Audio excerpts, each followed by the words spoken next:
वैश्विक दबाव में शेयर बाजार सेंसेक्स 76,765.92 और निफ्टी 23,985.35 पर बंद। नमस्कार, मैं हूँ शिवानी वर्मा।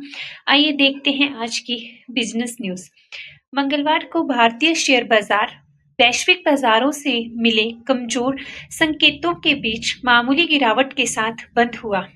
दिन भर उतार चढ़ाव के बाद सेंसेक्स 0.09% की गिरावट के साथ 76,765.92 अंक पर बंद हुआ, जबकि निफ्टी 50,010.60 अंक यानी 0.04% फिसलकर 23,985.35 अंक पर बंद हुआ। निफ्टी 24,000 के अहम स्तर से नीचे बंद हुआ। बाजार पर सबसे अधिक वैश्विक बिकवाली का रहा। अमेरिका के फेडरल रिजर्व की नीतिगत बैठक से पहले निवेशकों ने सतर्क रुख अपनाया। इसके साथ ही जापान, दक्षिण कोरिया और ऑस्ट्रेलिया समेत अधिकांश एशियाई शेयर बाजारों में भी कमजोरी देखने को मिली, जिसका असर भारतीय बाजार पर भी पड़ा। हालांकि कच्चे तेल की कीमतों में नरमी और अमेरिका ईरान के बीच संभावित समझौते की उम्मीदों ने बाजार को कुछ सहारा दिया। इसके बावजूद बैंकिंग, धातु, ऑटो और वित्तीय सेवा क्षेत्र के शेयर दबाव में रहे।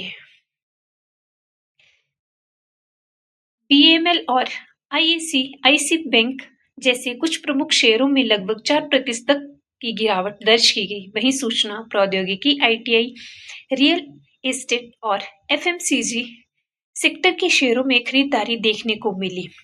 इन क्षेत्रों की मजबूती के कारण बाजार में बड़ी गिरावट टल गई और नुकसान सीमित रहा। वैश्विक बाजारों की बात करें तो जापान का निक्केई और टॉप्सिक सूचकांक गिरावट के साथ बंद हुए, जबकि हांगकांग का हैंग सेंग सूचकांक बढ़त में रहा। वहीं यूरोपीय बाजारों में कारोबार लगभग स्पॉट रहा।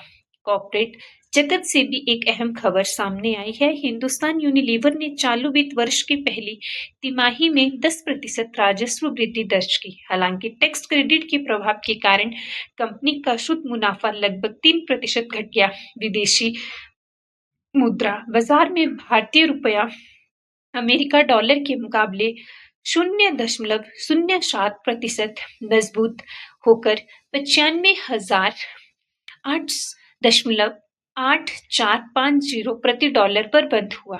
बाजार विशेषज्ञों का मानना है कि आने वाले कारोबारी सत्रों में निवेशकों की नजर अमेरिका फेडरल रिजर्व के ब्याज पर संबंधी फैसले, वैश्विक बाजारों के रुख और विदेशी निवेशकों की गतिविधियों पर बनी रहेगी। इन कारकों के आधार पर ही शेयर बाजार की अगली दिशा तय होने की संभावना है। नमस्कार।